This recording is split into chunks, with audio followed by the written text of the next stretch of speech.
How to replace a 2020 Ford Transit for button smart remote key fob battery. Now here's Sergeant Locksmith to show you how. Okay, so we're going to change the battery out on our Ford Transit 4-button remote here. Possibly because you notice it's not wanting to unlock, vehicle's not wanting to start. Let's do the quickest and the cheapest repair first. Easy, remove emergency blade. Take your flat tip screwdriver. I prefer this. You can use the blade, but sometimes it doesn't want to work here. This is where you can put your flat tip.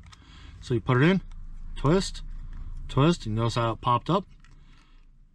Pop that back cover up. Be careful because you do have this little tab right here that can break. Now you notice it's a 2450. Little trick. Take this, flip it over, and battery pops out. Let's not be Neanderthal. Take your new battery.